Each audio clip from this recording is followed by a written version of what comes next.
여러분, 불꽃을 떠올리시면 보통 축제의 밤이 먼저 생각나실지도 모르겠습니다. 하늘에 피어나는 빛, 사람들의 환호, 잠깐의 감동. 그런데 역사 속 불꽃은 종종 축제가 아니라 제국의 언어였습니다.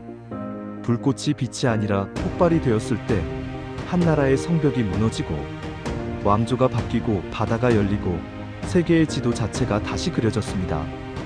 오늘은 화약의 등장으로 시작된 이 거대한 변화, 다시 말해 불꽃이 만든 제국의 시대를 따라가 보겠습니다. 한 줌의 가루가 어떻게 전쟁의 규칙을 바꾸고 권력의 중심을 이동시키며 세계 질서의 속도를 끌어올렸는지, 그리고 그 대가로 무엇이 사라졌는지까지 함께 보시겠습니다. 화약의 기원은 대체로 동아시아, 특히 중국의 도교적 연금술과 연결되어 이야기됩니다. 불로장생의 약을 찾던 시도 속에서 어떤 조합은 약이 아니라 불을 만들었습니다. 질산염 성분과 숯, 황이 섞였을 때의 반응은 조용한 가루가 아니라 갑자기 팽창하는 힘이었습니다.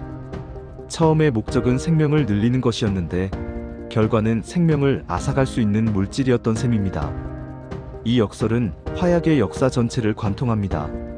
인류는 언제나 더 나은 삶을 위해 기술을 만들지만 기술은 곧 힘이 되고 힘은 권력의 욕망과 결합합니다.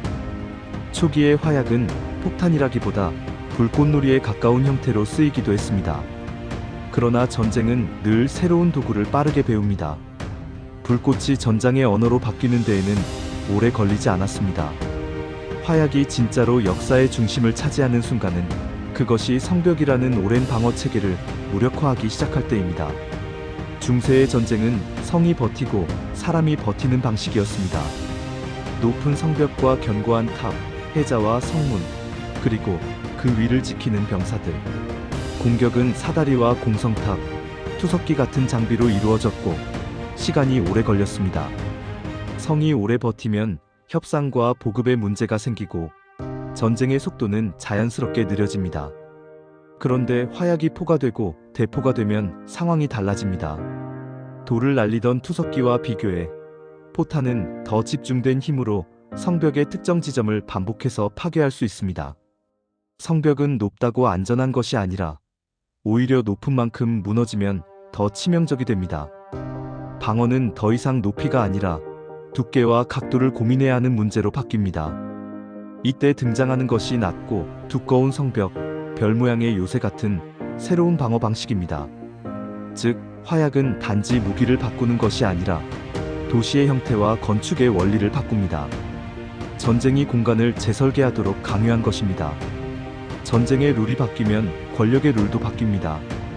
화약 무기는 싸게 만들기 어렵고 유지하기도 어렵습니다. 포를 만들려면 금속 가공 기술과 거대한 비용이 필요하고 화약을 안정적으로 공급하려면 생산과 운송 체계가 필요합니다. 훈련된 포병, 무기 제작자, 군수행정, 세금과 재정, 이 모든 것을 갖춘 세력이 유리해집니다. 결과적으로 화약의 시대는 대체로 중앙집권적 국가의 힘을 키웁니다. 작은 영주가 성 하나로 버티던 시대가 더 큰 재정과 조직을 가진 왕권의 시대, 또는 강한 국가기구의 시대로 이동하는데 화약은 큰 역할을 합니다. 전쟁이 용감한 개인의 무대에서 조직과 재정의 무대로 바뀌기 때문입니다. 검과 창은 개인의 숙련을 중요하게 만들지만 대포와 총은 집단의 훈련과 공급을 중요하게 만듭니다. 화약은 영웅의 시대를 끝내고 시스템의 시대를 앞당긴 셈입니다. 그 다음으로 중요한 변화는 전장에 있는 사람들의 감각 자체입니다. 화약 이전의 전투는 상대가 눈앞에 보이는 전투가 많았습니다. 충돌은 육체적이고 가까웠습니다. 그런데 총과 포는 거리를 늘립니다. 적을 직접 마주하지 않아도 연기 너머에서 사람을 쓰러뜨릴 수 있습니다. 이 거리는 단순한 물리적 거리만이 아닙니다. 마음의 거리이기도 합니다. 사람을 죽이는 행위가 더 기계적이고 집단적인 과정으로 바뀌면 폭력은 더 쉽게 반복될 위험이 있습니다. 또한 전쟁은 더 많은 인원을 동원하고 더 많은 탄약을 소모하며 더 많은 생산을 요구합니다. 전쟁은 곧 경제의 문제, 산업의 문제, 국가 전체의 동원 문제로 확장됩니다. 불꽃은 전장을 넓혔고 전쟁이 사회 전체를 집어삼키는 시대를 열었습니다. 이제 바다로 시선을 돌리면 화약은 제국의 시대를 본격적으로 여는 열쇠가 됩니다. 항해 기술이 발달하더라도 바다의 지배는 단지 배를 멀리 보내는 것으로 완성되지 않습니다. 바다에서 길을 찾는 능력과 함께 바다에서 위협을 행사하는 능력이 필요합니다. 대포를 실은 군함은 교역선을 보호하는 동시에 상대의 항구와 해안을 위협할 수 있습니다. 이는 곧 무역의 규칙이 힘의 규칙과 결합하는 순간입니다. 해상에서의 화약 무기, 그리고 이를 뒷받침하는 조선 기술과 항구의 군수 체계는 유럽 열강의 팽창에 큰 동력이 됩니다.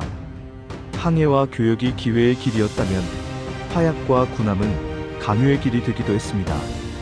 누군가의 시장을 열게 만드는 힘, 조약을 강제로 체결하게 만드는 힘, 반발을 짓누르는 힘. 불꽃이 만든 제국은 단지 영토를 넓히는 제국이 아니라 세계의 흐름을 자신에게 유리하게 틀어버리는 제국이었습니다. 여기서 우리는 화약이 만든 또 하나의 변화, 기술의 확산과 적응을 보게 됩니다. 어떤 기술이 특정 지역에서 탄생해도 그것이 세계를 바꾸려면 이동해야 합니다. 화약은 전쟁과 교역, 외교와 정복을 통해 여러 지역으로 전파되고 각 지역은 자신들의 조건에 맞게 이를 변형합니다.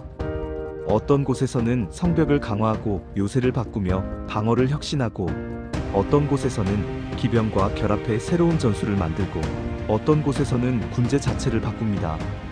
결국 중요한 것은 화약이 어디에서 시작했느냐보다 화약이 세계 각지에서 어떤 정치적 결정을 촉발했느냐입니다. 전쟁이 잦아지면 조세가 바뀌고 조세가 바뀌면 사회가 바뀌며 사회가 바뀌면 국가의 정체성까지 바뀝니다. 화약은 무기이면서 동시에 행정과 경제와 문화에 파고드는 변화의 촉매였습니다. 그러나 이 변화가 늘 발전으로만 이어진 것은 아닙니다. 화약은 제국의 시대를 열었지만 동시에 제국의 폭력도 강화했습니다. 성벽이 무너지는 순간 도시와 민간인은 전쟁의 충격을 더 직접적으로 받게 됩니다. 폭격과 화재는 군대만이 아니라 사람들의 삶을 태웁니다. 또한 화약 무기의 효율이 높아질수록 전쟁의 규모는 커지고 피해는 커질 위험이 있습니다. 기술은 인간의 능력을 확장하지만 인간의 욕망도 함께 확장합니다. 그래서 화약의 역사는 늘 질문을 남깁니다. 우리는 안전을 위해 무기를 만들었는가? 승리를 위해 만들었는가? 혹은 두 가지가 결국 같은 말이 되어버린 것인가? 불꽃은 어둠을 밝히기도 하지만 불꽃은 도시를 불태우기도 합니다. 같은 기술이 서로 다른 얼굴을 갖는 순간입니다. 그럼에도 화약이 바꾼 세계의 방향을 한 문장으로 정리한다면 전쟁의 속도와 범위를 끌어올렸다는 말씀을 드릴 수 있겠습니다. 성벽을 무너뜨리고 왕권을 강화하고 군대를 국가의 시스템으로 만들고 바다를 지배하는 힘을 탄생시켰습니다. 한 줌의 가루가 세계의 질서를 재편한 것입니다. 그리고 그 재편은 단순히 과거의 이야기가 아닙니다. 현대의 국제 질서가 군사력, 기술력, 생산력, 동맹의 체계 위에서 움직이는 것을 떠올리시면 화약의 시대가 남긴 구조가 여전히 우리 곁에 살아있음을 느끼실 수 있습니다. 즉, 화약은 과거의 무기가 아니라 근대 국가가 태어나는 과정의 언어였습니다. 이제 결말로 가보겠습니다. 화약의 등장은 불꽃이 만든 제국의 시대를 열었습니다. 왕과 성벽이 지배하던 느린 세계는 대포와 총이 지배하는 빠른 세계로 바뀌었습니다. 그 변화 속에서 어떤 나라는 더 단단해졌고 어떤 사회는 무너졌으며 어떤 항구는 번영했고 어떤 대륙은 상처를 입었습니다. 오늘 우리가 기억해야 할 것은 화약의 위력 그 자체가 아니라 위력이 사회를 어떻게 설계하게 만들었는지입니다. 기술은 중립처럼 보이지만 기술이 힘이 되는 순간 중립은 사라집니다. 그리고 힘은 선택을 요구합니다. 불꽃을 축제로 남길지 전쟁의 언어로 만들지 화약의 역사는 그 선택의 무게를 우리에게 되묻고 있습니다. 여러분께서 다음에 불꽃을 보실 때 그 빛 뒤에 있던 제국의 그림자까지 잠시 떠올려 보셔도 좋겠습니다. 역사는 결국 우리가 무엇을 만들었는가 보다 우리가 그것을 어떻게 사용했는가로 기록되기 때문입니다.